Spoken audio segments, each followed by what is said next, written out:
കുട്ടനാട്ടിലെ വെള്ളപ്പൊക്ക ദുരിതത്തിൽ രാഷ്ട്രീയ വിവാദം കൊഴുക്കുന്നു. പ്രദേശത്തെ വെള്ളപ്പൊക്കത്തിന് പിന്നിൽ തോട്ടപ്പള്ളി സ്പിൽവേയുടെ അശാസ്ത്രീയ നിർമ്മാണമെന്ന് മുൻ MLA കൂടിയായ സജി ചെറിയാൻ വിമർശിച്ചു.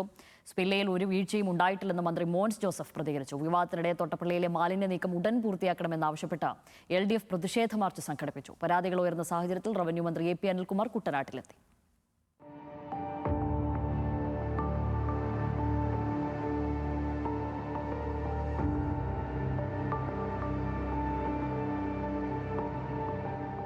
അതിശക്ത മഴ ലഭിച്ചില്ലെങ്കിലും പത്തനംതിട്ടയിലും കോട്ടയത്തും പെയ്ത അതിതീവ്ര മഴയാണ് ആലപ്പുഴ ജില്ലയെ മുക്കിയത്. കിഴക്ക് നിന്നും ഒഴുകിയെത്തിയ വെള്ളം അറബിക്കടലിലേക്ക് ഒഴുകിപ്പോകാതെ വന്നതോടെ അപ്പർ കുട്ടനാട് ഉൾപ്പെടെ വെള്ളക്കെട്ടായി. പുഴകളിലെ വെള്ളത്തിന്റെ ഒഴുക്ക് തടഞ്ഞത് തോട്ടപ്പള്ളി സ്പിൽവേയാണ് എന്ന ആരോപണമാണ് ശക്തമാകുന്നത്. സ്പിൽവേയിൽ മാലിന്യം കെട്ടിക്കിടക്കുന്നതും പൊഴി മുറിക്കാതിരുന്നതും തിരിച്ചടിയായെന്നാണ് ആക്ഷേപം. അശാസ്ത്രീയമായി നിർമ്മിച്ചിരിക്കുന്ന തോട്ടപ്പള്ളി സ്പിൽവേ പൊളിച്ചു കളയണമെന്ന് മുൻ മന്ത്രിയും CPIM സംസ്ഥാന സെക്രട്ടേറിയറ്റ് അംഗവുമായ സജി ചെറിയാൻ. സർക്കാർ തീരുമാനമെടുത്താൽ പ്രതിപക്ഷത്തിന്റെ പൂർണ്ണ പിന്തുണയും പ്രഖ്യാപിച്ചു. ഗവൺമെന്റ് ഇത് മുൻകൈ എടുക്കട്ടെ. പ്രതിപക്ഷത്തിന്റെ പൂർണ്ണമായ പിന്തുണ ഉണ്ടാകുന്നതിൽ ആർക്കാ സംശയം? ഇതിലൊന്നും രാഷ്ട്രീയമില്ല. കാരണം ജനങ്ങളുടെ പ്രശ്നമാണ്. ശാശ്വതമായ പരിഹാരം കാണുമെന്ന് ഇപ്പോൾ മുഖ്യമന്ത്രി പറഞ്ഞിട്ടുണ്ട്. അദ്ദേഹം മുന്നോട്ട് പോകാൻ തീർച്ചയായിട്ടും അക്കാര്യത്തിൽ ഞങ്ങളുടെ എല്ലാവരുടെയും പിന്തുണ അക്കാര്യത്തിൽ ഉണ്ടാവും. അതിന് രാഷ്ട്രീയമൊന്നുമില്ല. നമുക്ക് ഒരുമിക്കാം. ന്യൂസ് മലയാളം ലീഡേഴ്സ് മോർണിംഗിൽ മുൻ മന്ത്രി നടത്തിയ രാഷ്ട്രീയ ആരോപണത്തോട് ജലവിഭവ മന്ത്രി മോൻസ് ജോസഫ് പ്രതികരിച്ചു. തോട്ടപ്പള്ളിയിൽ ഒരു പ്രശ്നവും ഇല്ലെന്നും വെള്ളം ഒഴുകിപ്പോകുന്നുണ്ടെന്നും മന്ത്രി. അവിടെ വെള്ളം ഒഴുകി പോകുന്നുണ്ട്. പിന്നെ വേസ്റ്റ് വന്ന് അടിഞ്ഞുണ്ടാകുന്ന കുറേ ബുദ്ധിമുട്ടുകളാണ് ഇപ്പോൾ ഉള്ളത്. ആ പ്രശ്നങ്ങൾ സോൾവ് ചെയ്യുന്നതിനുള്ള നടപടി എടുത്തിട്ടുണ്ട്. തീർച്ചയായിട്ടും ആ പ്രശ്നങ്ങൾ പരിഹരിക്കപ്പെടും. സുഗമമായി വെള്ളം ഒഴുകി പോകാൻ കഴിയുന്ന സാഹചര്യം ഉണ്ടാകും. വെള്ളം ഇറങ്ങിക്കൊണ്ടിരിക്കുകയാണ്. അപ്പോൾ അതുകൊണ്ട് സ്ഥിതിഗതികൾ നിയന്ത്രണ വിധേയമായിട്ടാണ് ഇപ്പോൾ കോട്ടയത്തും അപ്പർ കുട്ടനാട് ഉൾപ്പെടെയുള്ള പ്രദേശങ്ങളിൽ നിൽക്കുന്നത്. തോട്ടപ്പള്ളിയിലെ നീരൊഴുക്ക് തർക്കം തുടരുന്നതിനിടെ ഉടനടി മാലിന്യ നീക്കം ആവശ്യപ്പെട്ട് LDF പ്രതിഷേധവുമായി രംഗത്തെത്തി.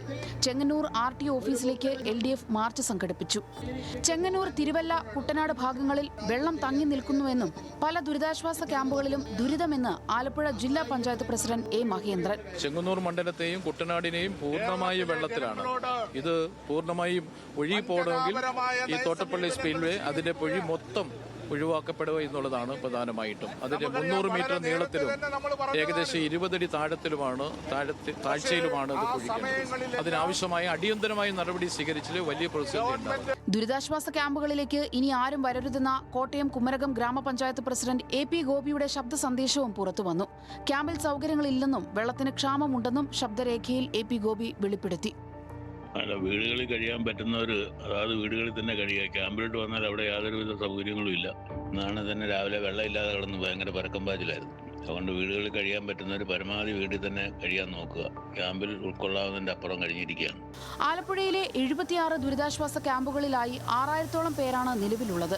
ചെങ്ങന്നൂരിലെ പല പ്രദേശങ്ങളിൽ നിന്നും വെള്ളം ഇറങ്ങി തുടങ്ങിയെങ്കിലും ചെന്നിത്തലയിൽ ഇന്നലെ വൈകിട്ട് പുതിയൊരു ക്യാമ്പ് തുറക്കേണ്ടി വന്നു. ആലപ്പുഴ ജില്ലയിൽ ഇന്ന് കാർത്തികപ്പള്ളി, ചെങ്ങന്നൂർ, കുട്ടനാട് താലൂക്കുകളിലെ പ്രൊഫഷണൽ കോളേജുകൾ അടക്കമുള്ള വിദ്യാഭ്യാസ സ്ഥാപനങ്ങൾക്കും ദുരിതാശ്വാസ ക്യാമ്പുകൾ പ്രവർത്തിക്കുന്ന വിദ്യാഭ്യാസ സ്ഥാപനങ്ങൾക്കും അവധിയാണ്. ന്യൂസ് മലയാളം, ആലപ്പുഴ.